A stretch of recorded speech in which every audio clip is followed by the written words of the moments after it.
panel is incomplete because we collectively, we had a much larger panel, and I had to make basically a choice between who would be on the panel. It's the first panel where all the co-lead basically present their research, and maybe I should have put myself on the second panel. I end up being here. Anyway, it's incomplete, so you should also attend the other one, which I think has concurrent lessons in it. In my mind, the 6 themes that we have worked quite well. They've allowed us to engage with policy makers fairly effectively at a number of venues in many different countries, not just Canada. And they were both in policy focused, but also they were also, in a way, raising questions, theoretical questions, across disciplines that I think were quite rich for us, because policymakers, decision makers in the public sector are not, or even the private sector, are not always interested in these big issues. So it's incomplete. You should attend the other panels so you have the whole picture. We started with basically this idea, the binary that Victor just mentioned. We started with the idea that, we've been studying borders now for the last 20 years, the rebirth of border studies, the post 9/11, still from the perspective of states. And when you look at the theory, basically, there are many different ways to approach this, but the general understanding is still a view from the state, worldwide, whether we like it or not. And most of our research asked this idea that, even borderscaping, which is a very interesting concept that I've produced, I think, about 60 papers, led by James, very interesting, tells us that, well, the map is blurred when we look at the states and when we look at all of these, cultural, historical, industrial, human activities in these, human, basically, territorial traps. Now, this project went a little farther because we tried to operationalize, we tried to understand the hypothesis that the territorial view was actually a straitjacket for geographers, political geographers, sociologists, and across many social science, historians, humanists, basically, that are looking at the formation of borders. And we focused in 2 areas only, at really quite well, I'd say, at what is mobility, human mobility and trade flows, and security matters. And I think that one of the big lessons which stays with us and will stay with us is that understanding borders from a Westphalian perspective is not enough today, for sure. There is no doubt. Borderscaping needs to go. It's an outstanding step forward, but certainly it doesn't allow us to understand lots of formation. You just heard my colleagues. In sustainability research, in ecological research, we talk about social scientific, we talk about hard science boundaries that are worldwide, that have to do with the globe. It's still territorial, right? But it really challenges the way we operationalize borders.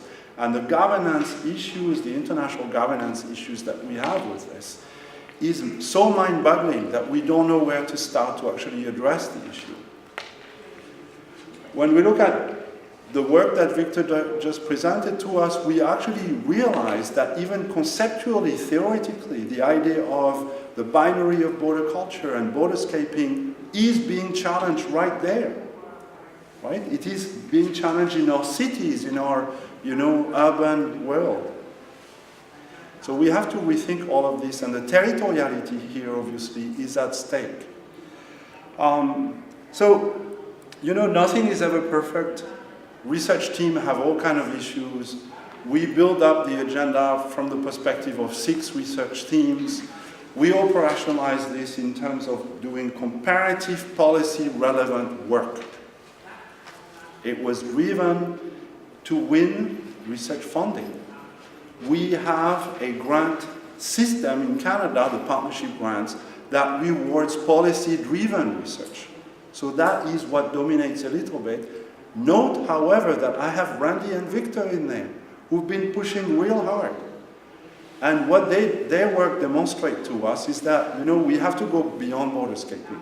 We have to start thinking borders culturally and historically in different ways than through the lens of the territorial trap and the state as a point of entry. I think it's really important to stay with that.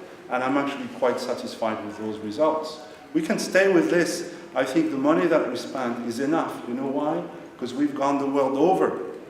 We have evidence from like 30 different countries.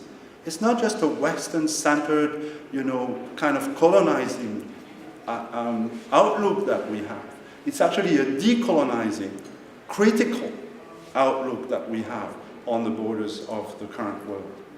Now, this is our history, and this is what I just described. This is our future. And this is kind of what I want to focus on for the last 3 minutes that I have, or 4 minutes that I have.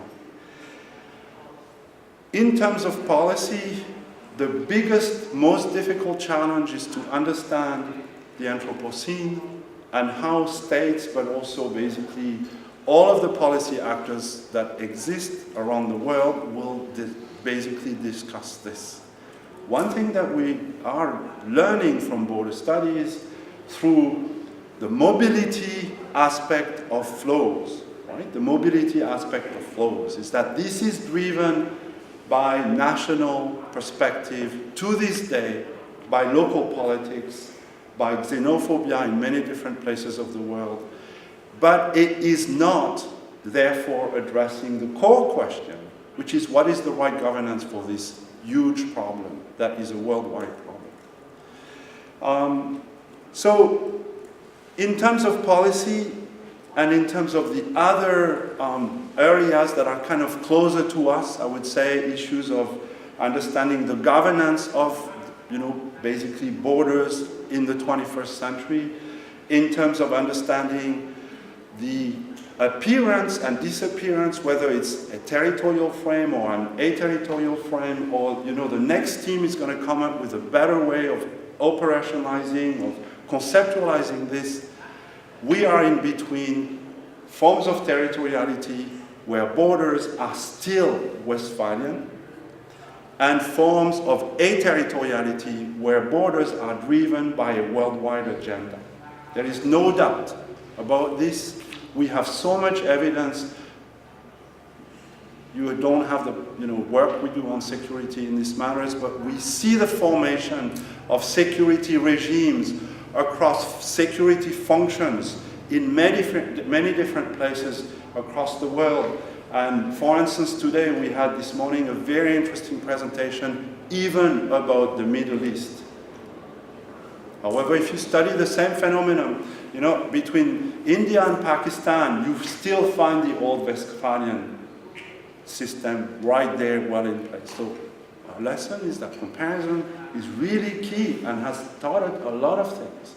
The aterritoriality, however, is walking very fast. It's driven by technology, and it's appearing at a tip end of many different types of policies across functions. Therefore, it's very confusing. It's very hard to analyze. It's very hard to trace.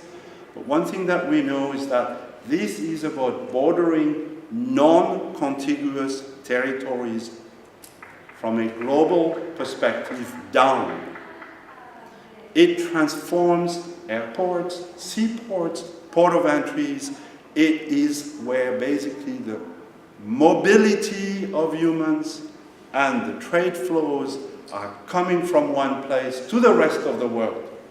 You enter an airport, you can have 150 destinations. There is a simple standardization of the processes here. You arrive into a seaport and you may be coming from 200 destinations. Paris airport equals 50% of the mobility for France, 55, 54%. This is the new borders. It's not territorial. It's Paris Airport, Roissy, is actually a point of entry into the EU of all matters, right? So that's basically what we have. So I think it's really important to see this, to accept the idea of aterritoriality, because we have a global order in.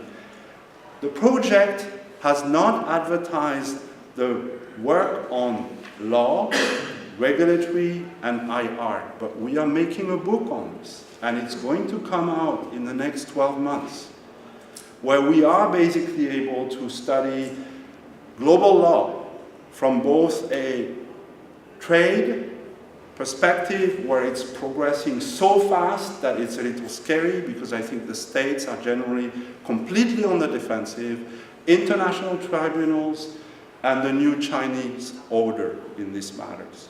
The organization of trade networks across 70 different states, and mobility of humans that really remains a nationally driven, in a way, type of policy, where we cannot have agreements and compacts. However, what have we learned?